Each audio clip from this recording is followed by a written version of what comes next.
কৃষি জমি কেনা বেচাতেও নিউট্রিশন ফিজের 1 টাকা লাগবে না, ওটাও আমরা মজুত করে দিয়েছি। কৃষক ভাই বোনেরা মনে রাখবেন, আজকে সারা ভারতবর্ষে কি হয়েছে, কিষাণ ক্রেডিট কার্ড আছে, তারা লোন পায় না ঠিক মতো।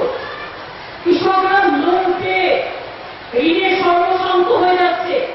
এক তো যা চায় তা পায় না, 2 যেটুকু পায় ঋণের দেনা শোধ করতে করতে সর্বশান্ত হয়ে যায়। ভারতবর্ষে 12,000 কৃষক আত্মহত্যা করেছে, ঋণ শোধ করতে না পারার জন্য অনেকে আত্মহত্যা করেছে। অথচ দেখুন, কৃষকদের লোনটাকে ওয়েট করা হয় না, কৃষকদের লোনটাকে শোধ করা হয় না। আর একটা সরকার লক্ষ লক্ষ কোটি টাকা, হাজার হাজার কোটি টাকা 2-3 জন লোককে তারা ব্যাংক লুট করে নিয়ে চলে যাচ্ছে, তাদের কিন্তু কিছু হচ্ছে না। আর 12,000 কৃষক আজকে আত্মহত্যা করছে, তারা লোন পায় না, বারবার বলছে আমার লোনটা শোধ করে দাও। কোথায় শুনেছি আমরা? ঢাকের দামে লোন সব এগিয়ে যাচ্ছে, আর ব্যাংকগুলো যে লুট হয়ে যাচ্ছে শুধু তাই নয়, কি করছে শুনে রাখুন।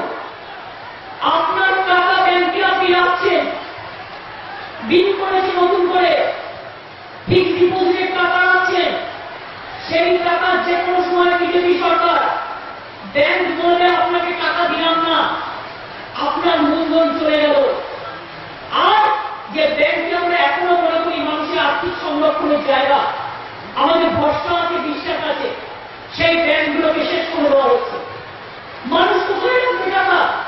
ব্যাংকে মানুষ যে টাকা রেখেছে তার নিরাপত্তা কোথাও? চালাকিটা দেখুন, এই যে হাজার হাজার কোটি টাকা কেউ তুলে নিচ্ছে, আর গভর্নমেন্ট কি করে টাকাটা জোগাড় করছে জানেন? আবার বলছে প্রভিডেন্ট ফান্ডের টাকার সুদ কমিয়ে দেওয়া হচ্ছে,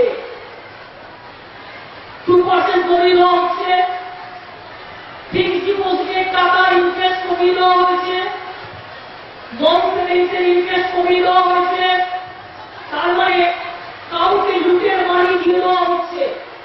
আর জনগণের উপর ট্যাক্সের বোঝা দিয়ে জনগণের কাছ থেকে সেই টাকাটা তুলে নিয়ে সেই টাকাটা ওই টাকাতে মজুত করা হচ্ছে।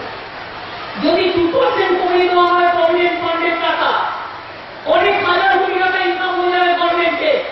তার মানে 20,000 কোটি টাকা একজন লুট করে নিল, আর সেই টাকাটা জোগাড় করবে কোথা থেকে? না তো প্রভিডেন্ট ফান্ডের থেকে 2% টাকা কমিয়ে দিয়ে তার থেকে জোগাড় করবে। মানে জনগণের টাকা লুট করছে, জনগণের টাকা লুট হয়ে যাচ্ছে, আর জনগণের উপরে বোঝা বাড়িয়ে, জনগণের অধিকার কিনে নিয়ে জনগণের উপরে বোঝা বাড়িয়ে একটা সরকার কাজ করছে। আমি গর্ব করে কথা বলতে পারি, জনগণের উপরে ট্যাক্স না বাড়িয়ে আমরা সবুজশ্রী করেছি, আমরা কন্যাশ্রী করেছি, আমরা শিক্ষাশ্রী করেছি, আমরা সবুজশ্রী করেছি, আমরা যুবশ্রী করেছি, আমরা সময়াশ্রী করেছি, আমরা বৈতরণী করেছি, হাজারটা প্রোগ্রাম করেছি। আর তোমরা আজকে জনগণ টাকা রাখছে, সে টাকা লুট হয়ে যাচ্ছে, আর জনগণের উপরে প্রেশার দিচ্ছ। প্রতিদিন পেট্রোলের দাম বাড়ছে, প্রতিদিন ডিজেলের দাম বাড়ছে, জিনিসপত্রের দাম বাড়ে কেন? পেট্রোলের দাম বাড়লে, ডিজেলের দাম বাড়লে, আন্তর্জাতিক বাজারে পেট্রোলের যা দাম কমেছে, ডিজেলের যা দাম কমেছে, এখানে কমেছে? কমেনি। উপরন্ত চালাকি করে কখনো 2 পয়সা কমায়, তো পরেই 4 পয়সা বাড়িয়ে দেয়, আর জিনিসের দাম আগুন ছোঁয়া হয়ে যায়। কেন্দ্রীয় সরকার চাকরিও দেয় না, একটা ভূক্ষেপ নেই। অর্থাৎ মানুষের জীবন আজকে নিরাপদ নয়। গরুর নিরাপত্তা আছে, জনগণের নেই।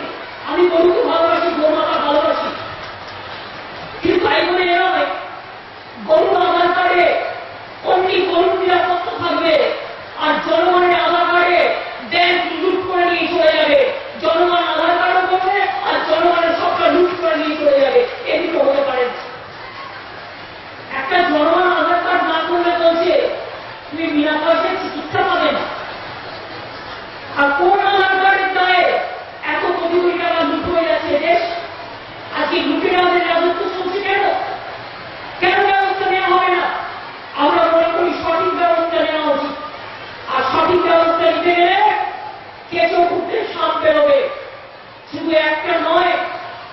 ব্যাংকের প্রতি আমাদের গর্ব আছে। ব্যাংকের সবাই খারাপ আমরা বলবো না, সরকারি পলিসির জন্য এসব হয়। আর যে সমস্ত লোককে নিয়ে এসব করানো হয় তাদের যেন কোনো রকম মাফ করা না হয়, রেহাই দেওয়া না হয়, সেটা আমরা নিশ্চয়ই জনগণের পক্ষে থেকে দাবি করতে পারি। এ দাবি আমরা করি।